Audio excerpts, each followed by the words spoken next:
You are about to witness history in the making.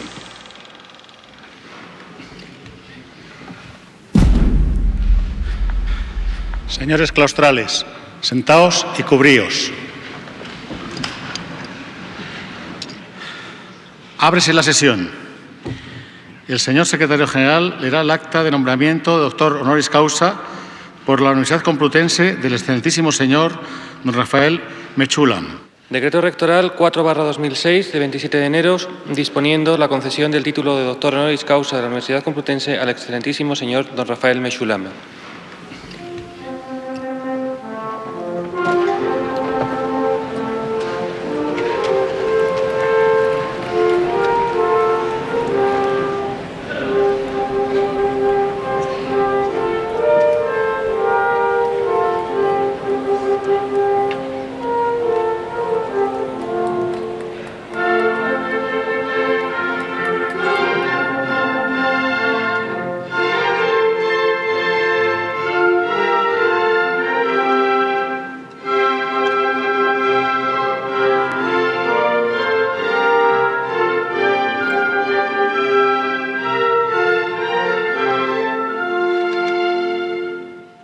Why did you agree to let me make this documentary about you?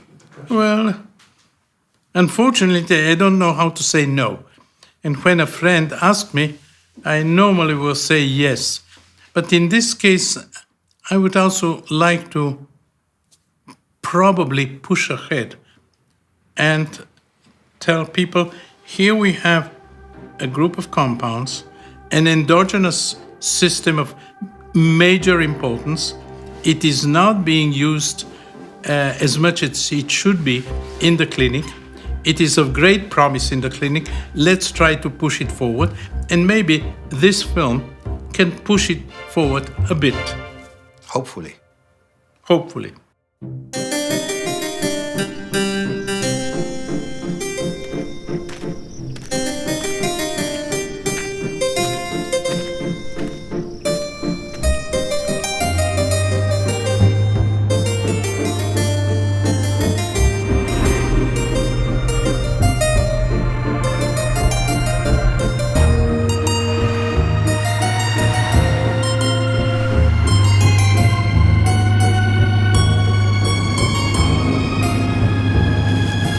So this is your daily way to work for the last, how many years? 40 years, 45 years. I moved from Rehovot to Jerusalem in 1966, a year before the war. And I've been here ever since.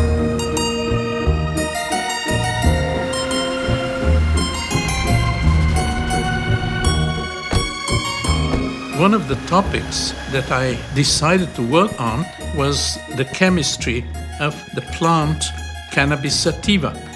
Cannabis had been used for thousands of years, both as a drug as a recreational agent, but surprisingly, the active compound was never isolated in pure form.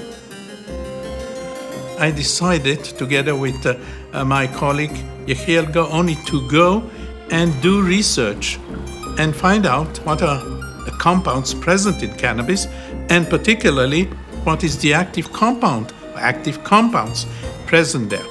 Well, a scientist should try to find topics of importance. And I thought that this is a topic of importance. I knew that the police have a lot of cannabis, hashish, that's being smuggled from the Lebanon, and after all the legal things were completed, they usually burn it. I was at the Weizmann Institute at that time, a very young person.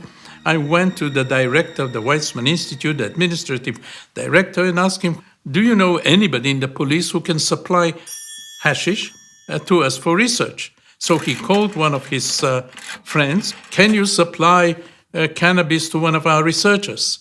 And I hear from the other side somebody shouting, is he, meaning me, is he reliable? And the administrative director, who actually almost didn't know me, said, yes, of course he's reliable. Let him come over and pick some hashish. I went over, I didn't have a car, took a bus, got 5 kilos of hashish, went on the bus, and people in the bus after 15, 20 minutes just started asking, what the hell is this smell, very unusual smell? I mean, I had 5 kilos of hashish in my bag going around. But I guess you're the only person in the world that took 5 kilos of hashish from the police and got away with it. Well, probably yes.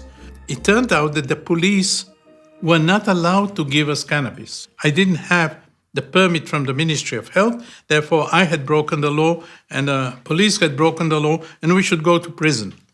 Well, it doesn't work that way. I went to the Ministry of Health and some of them were colleagues of mine and the others knew what I was doing. So I said, I apologize, I'm sorry, I won't do it again. Next time when I want hashish, I'll go to the ministry. If and when I needed hashish, I went to the Ministry of Health, I filled the form, I drank some coffee with them, they gave me the permit, I went with the permit every time to the police. The police, I drank some more coffee with them, and I got my hashish and went back to the lab. We started working on those 5 kilos of hashish. We didn't have a safe. It was just in one of the cupboards in the lab. Nobody really was that interested. So we started extracting it. We started using modern methods. Now, this is important. Up till the mid-60s, even before that, in order to find the structure of a compound, one had to do a lot of reactions. Then, and we were one of the first to do that in Israel, we found that by using the proper instruments, one could find the structure of compounds without doing a lot of chemistry. We put the compound on a column. It is absorbed here, if there are 2 or 3 compounds. This is the way we separated originally the compounds from cannabis. But that was many, many, many years ago. We separated about 10 or 12 compounds, and these compounds included the only one active compound. Active, we tested at that time in monkeys. I had a colleague who worked in a nearby institute, and he had a colony of monkeys, and he and his group indeed tested these compounds in monkeys, and surprisingly found that only one compound did anything in these monkeys. It sedated them. They didn't sleep, but they were sedated. On the basis of this particular observation, we decided there is just one active compound, and surprisingly, this is true to this very day. There is only one major active compound, which is named now delta-9 tetrahydrocannabinol THC, and this compound causes essentially all the hashish type, cannabis type effects that we know so well.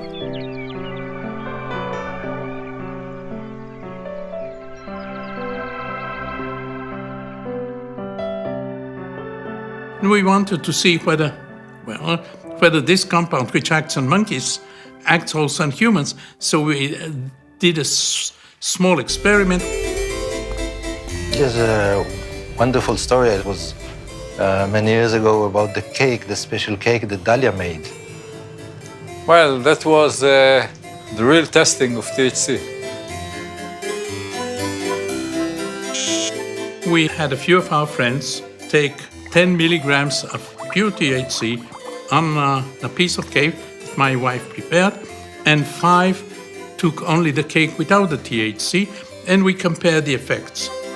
None of us had ever used cannabis before. As a matter of fact, very few people had used cannabis at that time in Israel.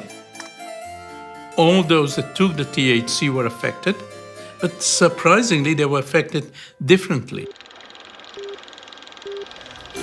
Some said, well, we just feel kind of strange in a different world. We want to sit back and enjoy it. Another one said, nothing happens, but he didn't stop talking all the time. A third one said, well, nothing happens, but every 15, 20 seconds, he will burst out laughing. These effects are well known today. People are differently affected. In one case, however, one of the participants got into an anxiety state. She felt, I believe, that her psychological guards, if you wish, were breaking down, and all of a sudden she was open to everybody. So she really got into an anxiety state. In some cases, we definitely see anxiety attacks. Most do not.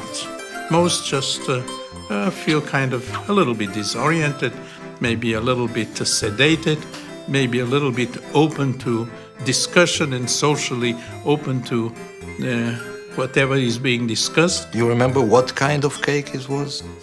Well, it was a very tasty cake. But if you want any details, I can ask my wife the exact details. Well, I'm married to Dalia. We've married for a few years, about 60 years now, almost. Can we go back to the time that you met? We were friends in the army, and then a couple of years later we got married. As a matter of fact, we got married while I was still in the army. We lived in Tel Aviv, and I worked in Rehovot, and then 1966 we moved to Jerusalem, and we've been here ever since. בוקר טוב. בוקר טוב. שלחתי. תודה. In this particular apartment ever since. שלום, בוקר טוב. טוב. מה שלומך? סביר, סביר. אמנם מה אפשר לצפות מיום שמתחיל בזה שצריך לקום? I'm lazy and I forget things, and Dalia, I feel that Dalia has to be next to me if I want to survive on a trip.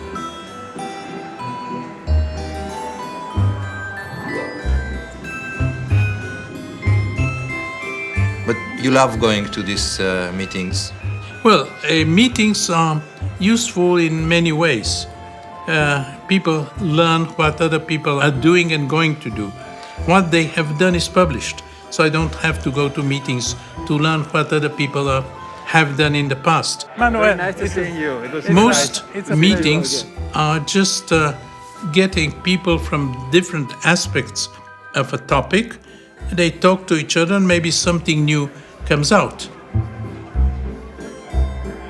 If you really look at the history and what's been going on ever since he discovered THC, he's not just discovered THC and then just, relied on that and didn't do much, but he continued to have such a vision for the next step and the next step and the next step. 9, 8. Is that a test for whether I'm intoxicated or not? Yes. My name is Mahmoud A. El Soli. I am a research professor at the University of Mississippi. Cannabis is what I'm known for. Cannabis is a very old plant, a very old medicine, if you will, that people have used it for so many indications over the years. In the literature, marijuana has been used for all different types of things. One would say, well, this is crazy. There's no such plant that can, do all of this. And today, it's very easy to really go back to this old literature about the different indications for which marijuana was prescribed and find out that there is justification for that. Cannabis was used in the Middle East for thousands of years. As medicine. Who knows, maybe for other things as well. Many of the tribes at the time used cannabis. Assyrians used it for medicine, used it for excitation, as used it in religion. The Egyptians used it as medicine. Surprisingly, the Greeks and the Romans didn't know about psychoactivity, but they used cannabis as an anti-inflammatory drug. Cannabis in India was used by people who want to be delivered from all worries and care. Well, that's quite a good definition of anti-anxiety.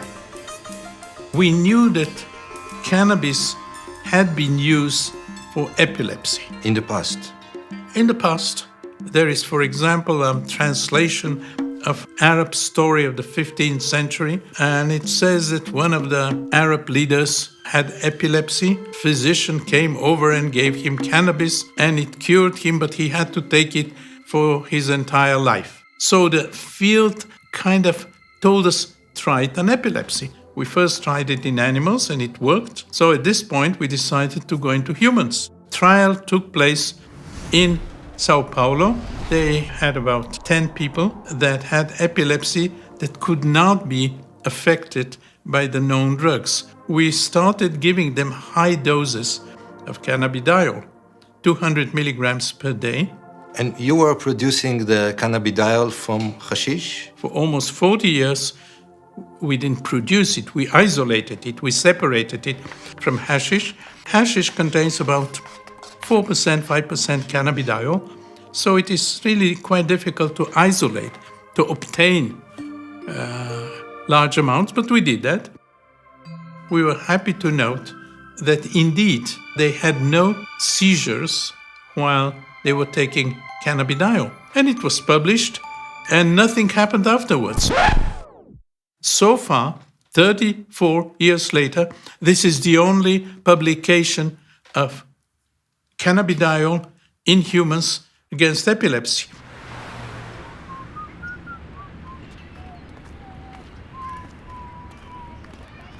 When one starts research, one never knows how it ends. You know how you start. I was born in Bulgaria, and I was a child during the war, though I was very well aware of what's going on. My father, before the war, he was a physician, and he was head of the Jewish hospital in Sofia, in addition to his private practice. When the anti-Jewish laws were put into effect, and there were very severe anti-Jewish laws, he decided that maybe, just maybe, going to one of the small villages which badly needed doctors, he and his family will be in a safer place than staying in Sofia, where the laws were obvious all the time. He was appointed as a village doctor in 1942, I believe it was, and for about 2 or 3 years we spent moving from village to village, and he was the village doctor in many of these places. And I didn't feel so bad at that time. In the village, the doctor was considered an important person, and so we were treated very well, and there was no anti-Semitism, and we had no major problems. But at some point, somebody decided that my father should be taken to a concentration camp, and he was taken to a concentration camp, and the concentration camp burnt. And my father was the only doctor on the spot, not that he could do much, because he had no drugs, nothing to help them, but he helped them to a certain extent. Then he was shortly thereafter released. Luckily, the Bulgarian Jews were not killed. The conditions were bad enough, but Bulgarian Jews were not killed. My uncle saved them. How? There was in the Ministry of Interior in Bulgaria, they were planning to send all the Jews to Poland, to the extermination camps. So the leaders of the Jewish community said, look, we have to know in advance what they're planning. My uncle was a young man, very representative, really everybody loved him. He said, you find one of the secretaries and become her lover, and she'll tell you everything. And that's what happened. So I have to write that sometime with a greater detail. So he knew, the community leaders knew exactly what was being planned several weeks in advance or even a month in advance. So they then tried to prevent it by talking to people in the parliament and so on. And the people in the parliament said, that's against the constitution and so on. How the hell did you know that they were going to do it? Oh, we just heard about it. After the war in 1948, 1949, most Bulgarian Jews came to Israel. We came 1949. I worked for a limited period of time as a land surveyor, and later I went into the army, spent a couple of years in the army doing research, as a matter of fact, research on insecticides, and I took my PhD degree on a topic, natural products related to biological problems. I did the same when I went to the Rockefeller Institute. When I came back, and I got a position at the Weizmann Institute, I was looking for problems that are in that field, namely chemistry problems related to biological problems. But why cannabis? You see, doing research in a small country with a very limited budget, my philosophy was that one should try to find out topics that are not being pursued by the major groups throughout the world. We cannot compete with them. It's obvious that we should try to find, by studying the literature, by thinking about important projects, we should follow research pathways that were not being followed by major groups. Nobody was working on cannabinoid chemistry. So we thought at that time that this is a project worth following. In 1986, in the introduction to cannabinoids as therapeutic agents, after summarizing the knowledge about the historical use of cannabis, you leave us with a question. Are we missing something? What is that thing? We knew a lot about the plant cannabinoids. They had been evaluated in the test tube. They had been evaluated in animals, to a certain extent in human patients, but nothing was known at that time about the mechanism.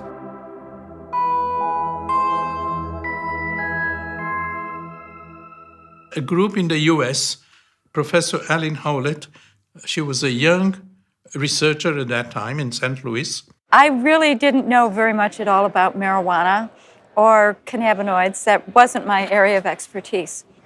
In the United States, we need DEA approval to get cannabinoid drugs for research. So I got through the approval. I got some delta-9 THC and did these studies and found some very interesting things. Dr. Howlett found in the brain a specific receptor for THC. It was named the CB1 receptor, cannabinoid receptor number 1. Now that was a major discovery in the mid-80s. So here we had, for the first time, an indication that THC acts on a receptor. So that was the first momentous discovery. And then once it was discovered that there are receptors, then the next obvious question is, why are there receptors in the human brain for a smoke substance? How did God know that his creations will smoke marijuana?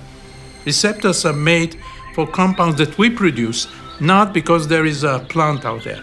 And the answer, obviously, was that it's not for marijuana. There are some compounds in the body itself which mimic marijuana. So we went ahead looking for endogenous compounds.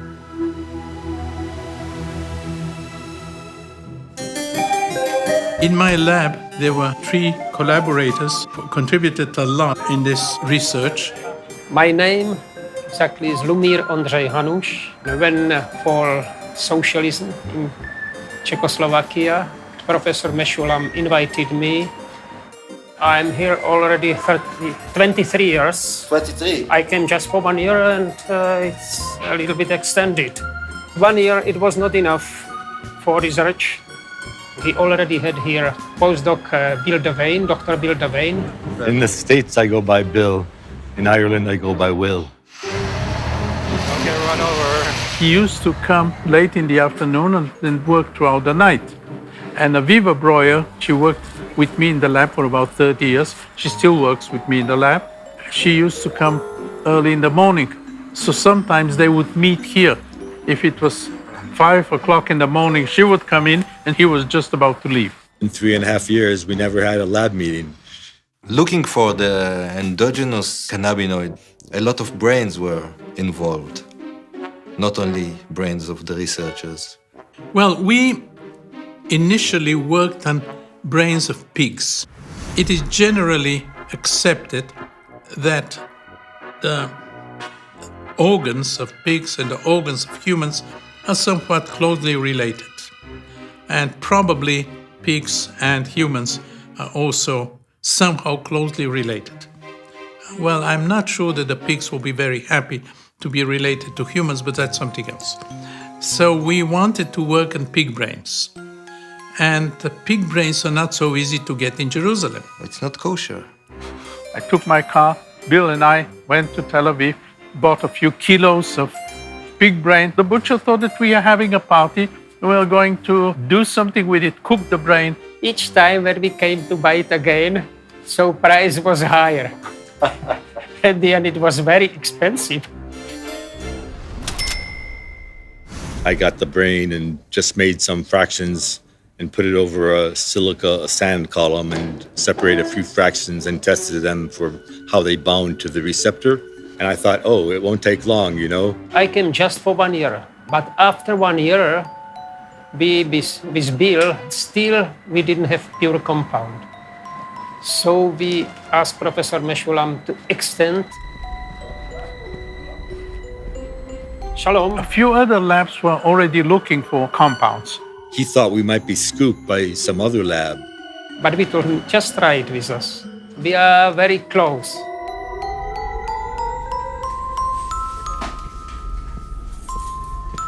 And after about 2 years, we found in extremely low amounts. It was only like a few droplets in the end of a little test tube. A compound in the brain which acts on these receptors.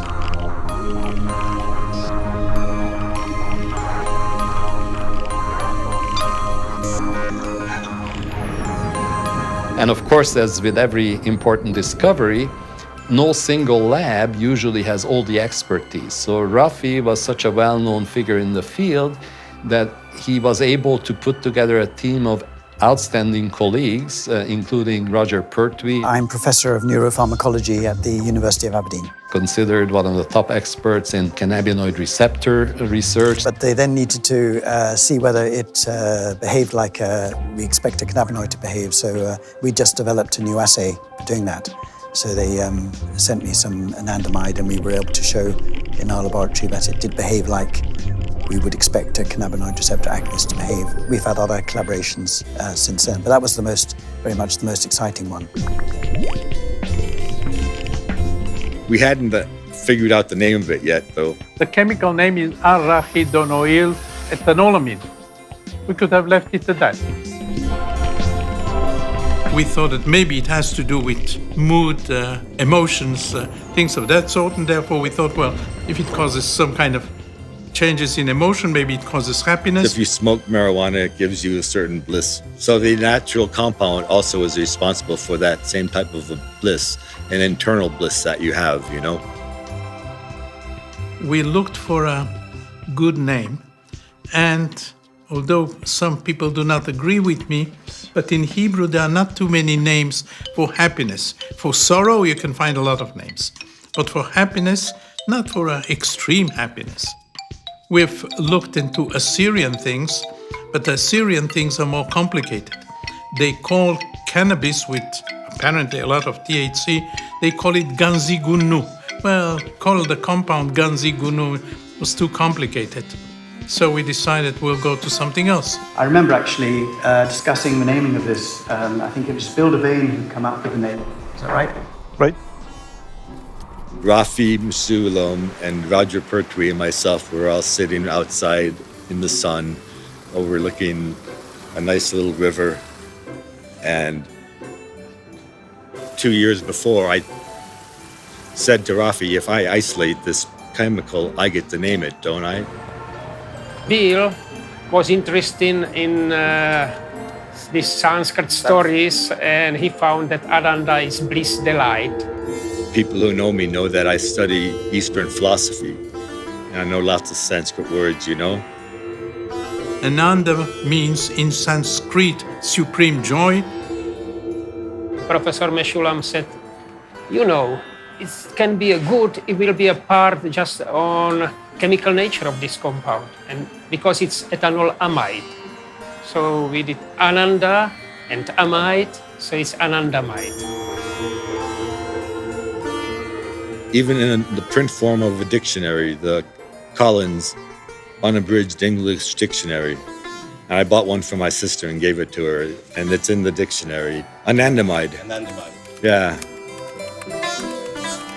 They made this discovery and published in this landmark paper, and its importance is illustrated very well by the fact that it's one of the very few papers in the biomedical literature that has been cited over 2,000 times since its publication. They even don't cite it anymore because it's considered such a well-known thing, an obvious thing, that they don't even cite our work anymore. They mention anandamide does A and B and C. It turned out that there is a whole system in the body which is involved around anandamide, and this in many respects parallels important systems that the body relies upon them. And this system is called now the endocannabinoid system, and a huge number of researchers are involved in investigating this system from many aspects. I'm a full professor of biochemistry. The basis of my work was to understand how the nervous system works. I usually go by Dr. Mary Abu. The CB2 receptor is we're trying to discover how the world works, or in our case, how cannabinoids work and how the brain works. Are there additional receptors? We know CB1, CB2 are receptors. And you see a difference between the oral administration versus the smoked form, which is a very similar. In this model, we found that activation of CB2 was effective. A compound which we haven't managed to isolate yet, but we strongly believe exists. The endocannabinoid system is complex, it's very challenging. If the animal, during the time-out period, is still pressing the lever, is because he has lost the control. It's just perhaps not easy to describe, actually, how... You know the beginning? It says, nel mezzo del cammin di nostra vita mi ritrovai per una selva oscura, che la dritta via era smarrita. How all of a sudden the poet found himself in a strange place, a black forest. Selva oscura is a black forest, and he was lost. But thanks to another poet, that is Virgilio, a famous Roman poet, he found a guide through the hell to the paradise then.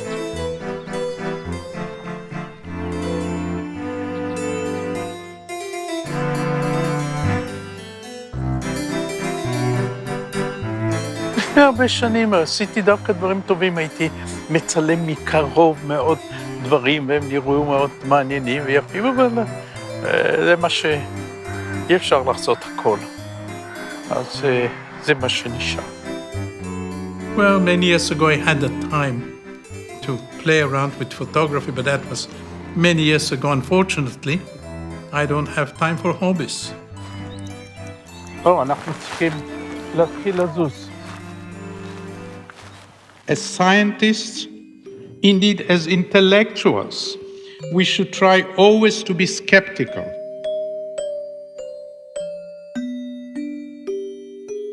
So in 1995, you had an idea of testing THC on children.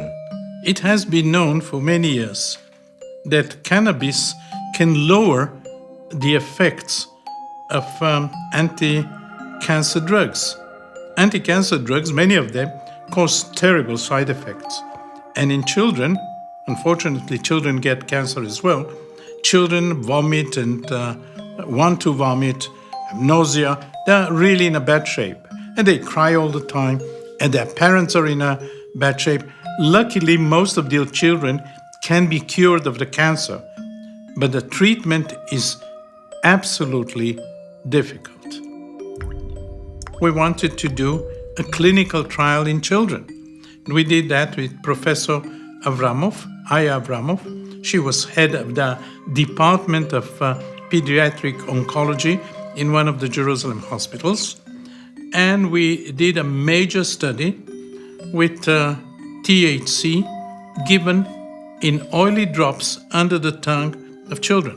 Obviously, children cannot smoke. We had children that were not even 1 year old. She dropped THC in oil, in olive oil, under the tongue 2 or 3 times a day, small doses, during the anti-cancer treatment. At the beginning, we wanted to do a double-blind study. Some of the children got the THC, some other children got only the olive oil. After a week, she told me, I'm not going ahead with that. I know exactly who is getting the THC. I know exactly who is not getting it. There was a complete separation. Those that didn't get it continued to vomit. So she went ahead doing an open study, and she gave THC, pure THC, under the tongue about 400 times, which means that those that were involved in the experiment got it every time they were treated with whatever they were being treated. And at the end, we saw that we had complete block of vomiting, complete block of nausea by small amount of THC, which did not cause any psychoactivity, nothing. So here we had a complete therapeutic effect. And we published that, and again, essentially nothing happened.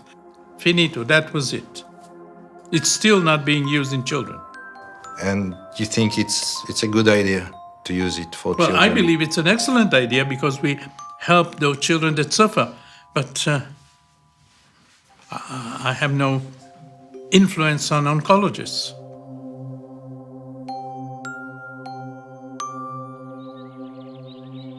If there is a cancer patient who's got pain and that pain is not being controlled well by other kinds of drugs, they're on cancer chemotherapy, they're vomiting, I think it's unethical to withhold a drug from them that can be very useful to help them in their pain management and in their ability to cope with their disease.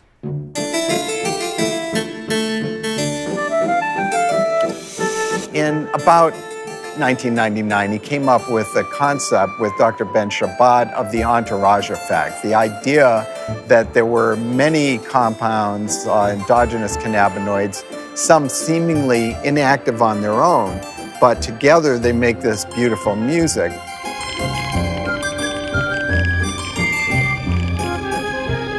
They create an entourage effect that greatly increases activity. Rafi basically spoke to me about this entourage idea, and he made a very nice comparison, you know, like politicians, if they go alone to places, nobody pays them any importance. If they go accompanied by perhaps less active components, just the fact that the politician or the minister or the president is accompanied by many people makes it more important. So this is the entourage effect. I feel that the same applies to the components of the cannabis plant itself. And so many of these are what are called minor cannabinoids, contribute to an overall effect that you cannot produce with a single molecule.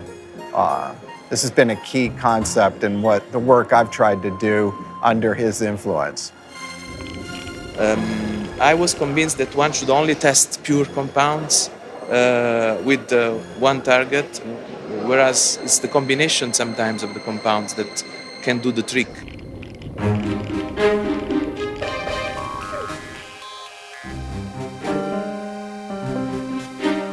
A very serious group of researchers has recently published a paper saying that the endocannabinoid system is involved in essentially all human diseases. If you combine CB1 receptors and CB2 receptors, they cover most of the organism, at least in mammals. We are mammals. We are mammals. Okay. But when you talk of mammals, you talk of horses and dogs and mice and rats and rabbits and lions and...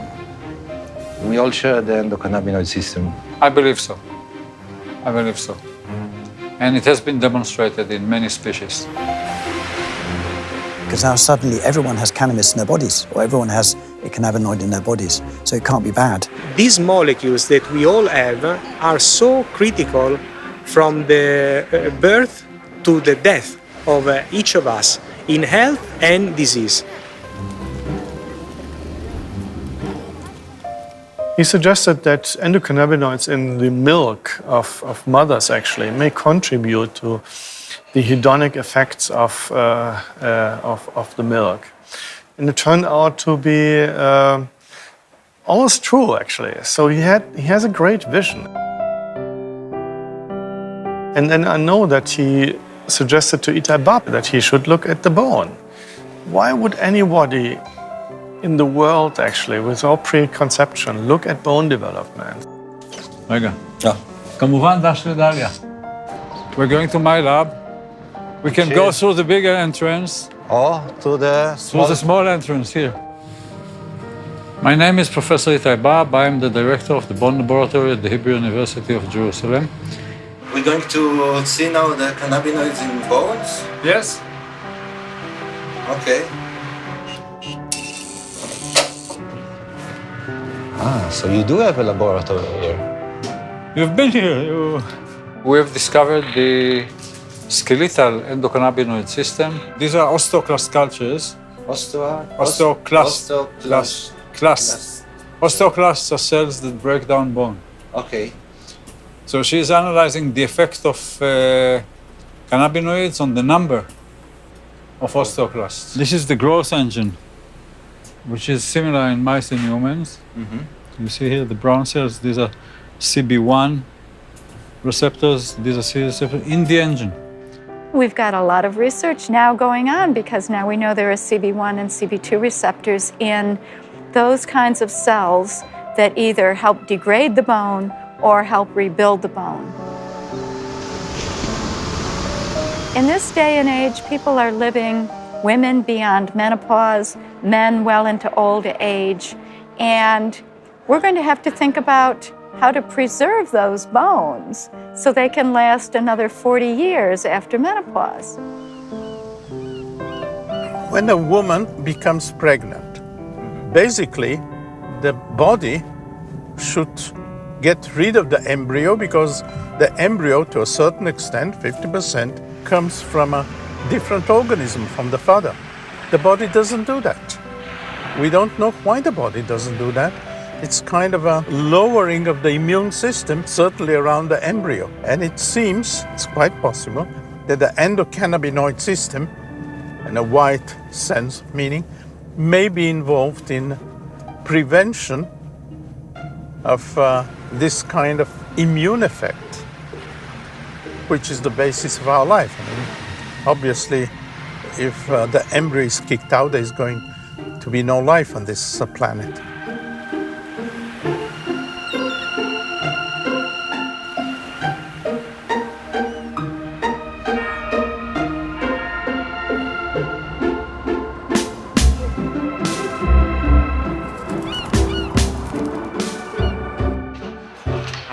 You're checking in then, sir? Yes. I need you to fill in all this here, okay? According to your whimsy. Thank you. You're most welcome. And where are you from, sir? Israel. Israel, oh. Well, that's very cool. That's cool. You know why? Why? Because the first guy to discover tetrahydrocannabinol is actually an Israeli man. Thank you very much. You're welcome. Okay, thank you. Shalom. תוכל לחתום לנו למזכרת? הנה, אפילו הבנות רואות שאתה מתחיל להיות סלב כבר. You are named as the grandfather of cannabis research or cannabis Well, I'm a research. grandfather of 7 grandchildren, and I'm very happy with them. So you're not accepting the title, the grandfather of cannabis research? We started research when essentially nobody was doing research. So if this is the grandfather, okay, so I'm a grandfather.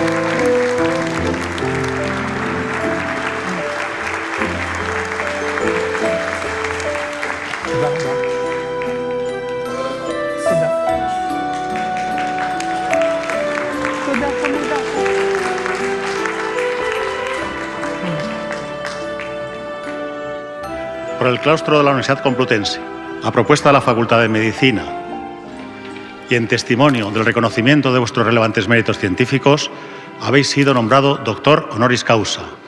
En virtud de la autoridad que me está conferida, os entrego dicho título. Works on the ego. Obviously, people are happy to get an award, that people recognize their work. Definitely, I mean, it would be silly to say that I don't care. Yes, definitely I care, like anybody else. Os impongo como símbolo el birrete laureado, antiquísimo y venerado distintivo del magisterio, llevadlo sobre vuestra cabeza como la corona de vuestros estudios y merecimientos. I've received quite a few awards in different places in the world. Recibid el libro de la ciencia, que os cumple enseñar, difundir y adelantar, y que sea para vos significación y aviso de que por grande que sea vuestro ingenio fuere, debéis rendir acatamiento y veneración a la doctrina de vuestros maestros y predecesores. In Israel, I got the Israel Prize, the Rothschild Prize, other prizes. Got important prizes in Germany, in the US.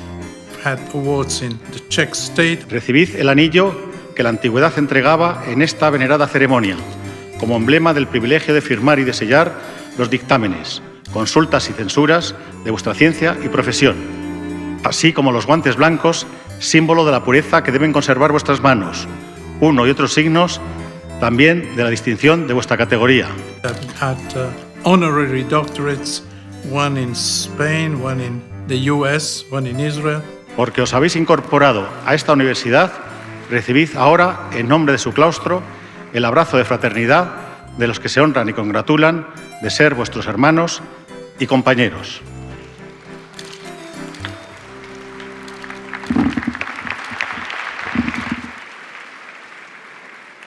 The National Institute of Health gave me an award recently. In 1962, I had asked for a grant from NIH. But NIH wrote me back, well, the topic you're interested in, namely the constituents of cannabis sativa, is not a relevant topic for the US. It's not used in the US. When you have something more relevant, ask us for a grant. So a year later, I got a phone call from one of the main pharmacologists of the National Institute of Mental Health, said he's interested in cannabis. So all of a sudden they had a change of mind. So I asked them, what happened? Well, apparently somebody high up, an important person, maybe a senator, had called NIH and asked, what does cannabis do? It seems that his son had been caught smoking pot. What? Yes, it's the truth, Father. And I'm pretty ashamed of it. And he wanted to know whether the marijuana destroys his mind. Now, they didn't know anything about marijuana, and the only thing that they actually knew was that a young person from the Middle East had asked for a grant and was working on it. So pharmacologists came over and asked me, are you still working? And said, yes, we had just identified the active compound and we had a large amount of the active stuff there. We had about 10 grams of THC. So he said, please give us the 10 grams and we'll do a lot of pharmacology in the US. So he got the world supply of THC. Nobody had THC at that time. Got the world supply of THC, took it to the US. Actually, he probably smuggled it because I don't think that he had a license so he could take it to the US. But then, of course, nobody was looking for THC. It was not a known compound. So he took it to NIH. And for the next couple of years, most of the research in the US on THC was done with material supplied by us, those grams that they took. And for many years, nearly 45 years, I was supported financially by the National Institute of Health. And they never interfered with my research.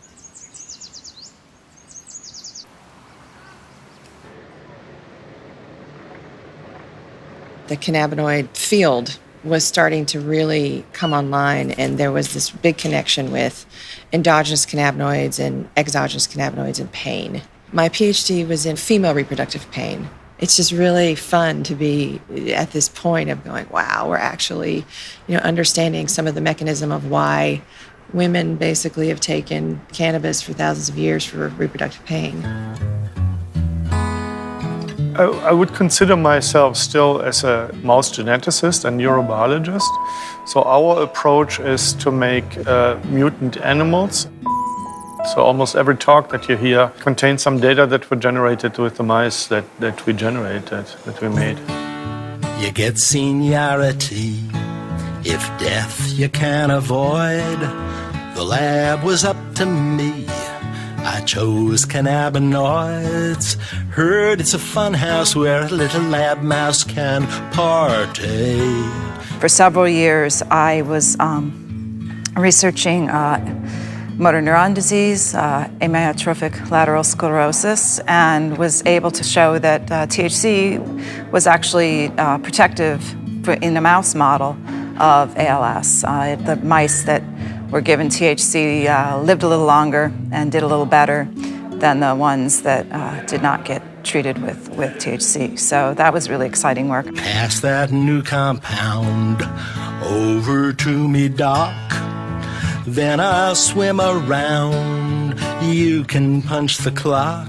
Work on mice has been done in so many areas that I normally joke, saying that if I were a mouse, I can be treated for just about every disease around. Well, it is partly true.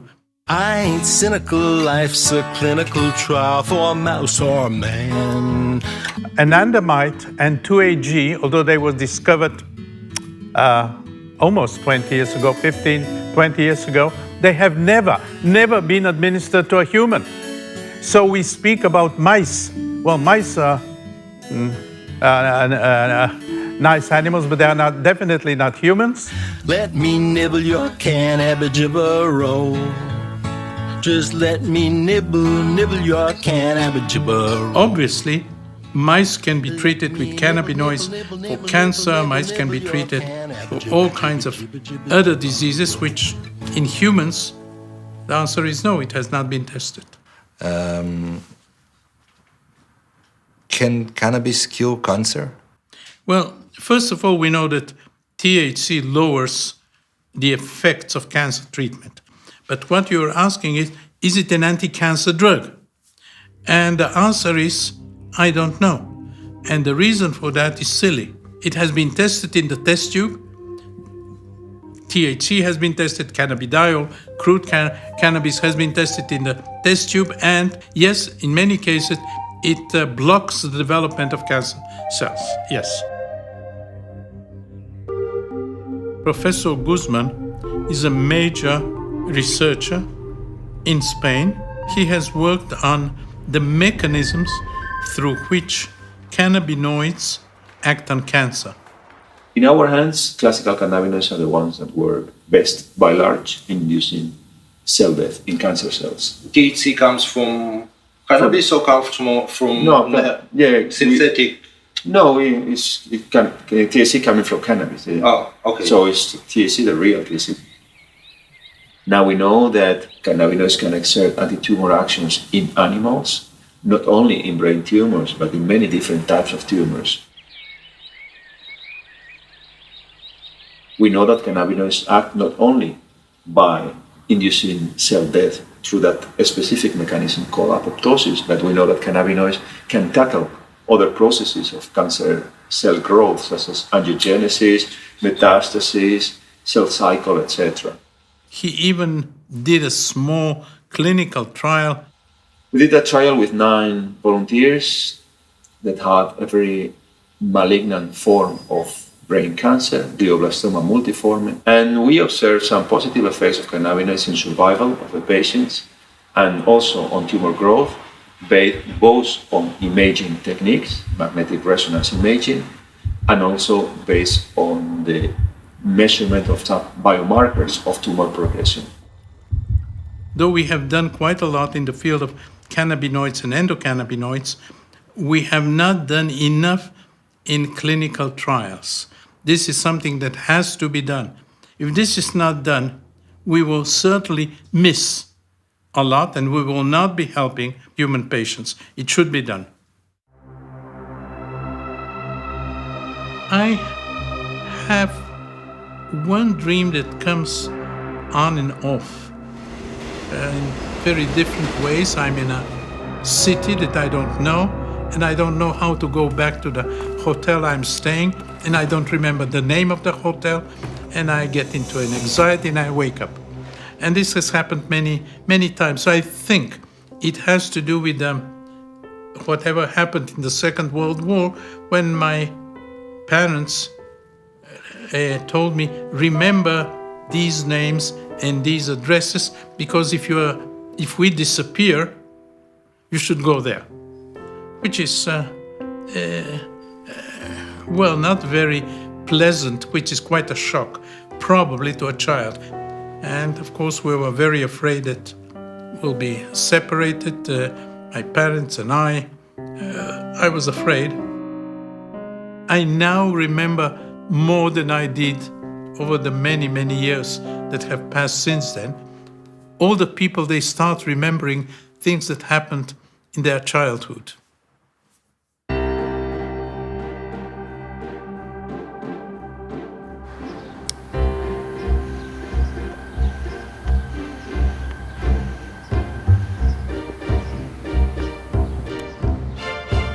At one point, somebody decided that it is worthwhile testing cannabis with relatively high doses of THC, I believe, in people that are Alzheimer or Alzheimer-like patients.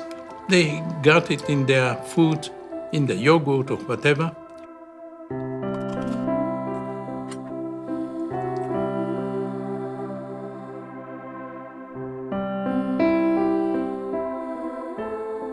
Some of them, I believe, not all of them, but some of them were in a better shape.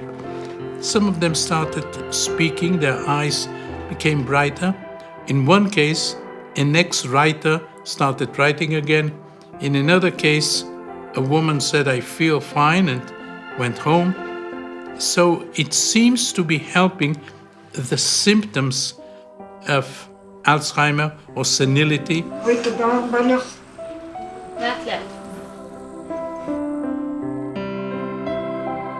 Alzheimer at the moment is a huge, huge problem, and there is very little that can be done for Alzheimer patients.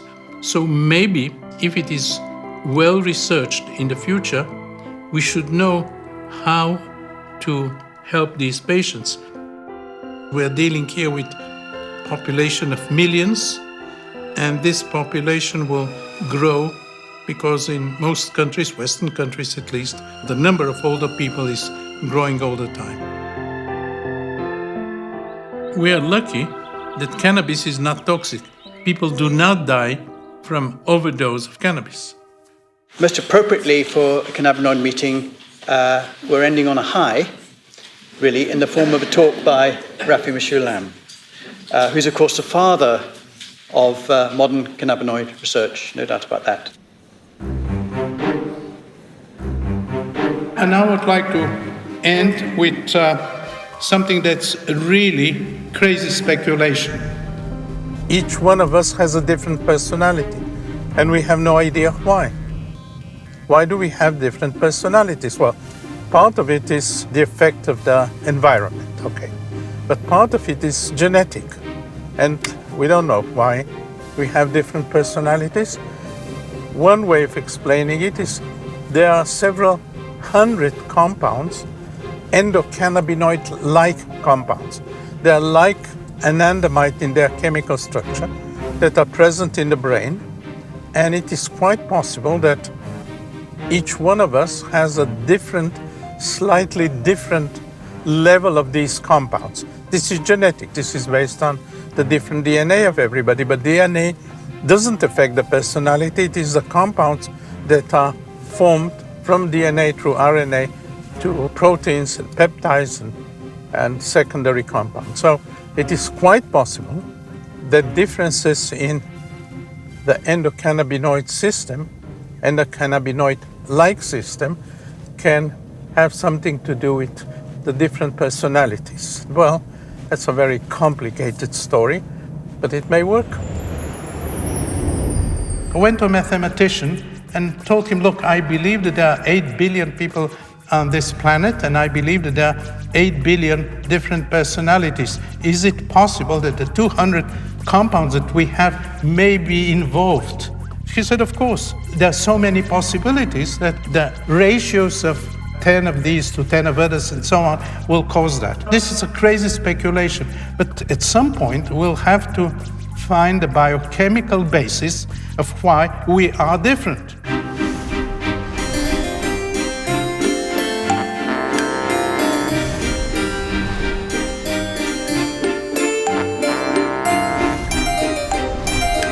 Many years ago, when I had an administrative position in my university, I was rector, I was told never give an after-dinner speech before the dinner. And I sincerely apologize for doing so now. He used to get the hash from the police, and we used to chop it up in the lab. It's 555 nanometers, and it's the healthiest for your eyes. This is from cannabis. If you are in the nature green, it's the healthier. Yes. It's 555 nanometers. Popular media is very powerful and very convincing.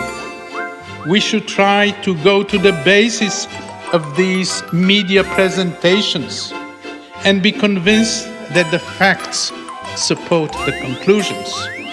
This is true for every sphere of life and certainly for every scientific area.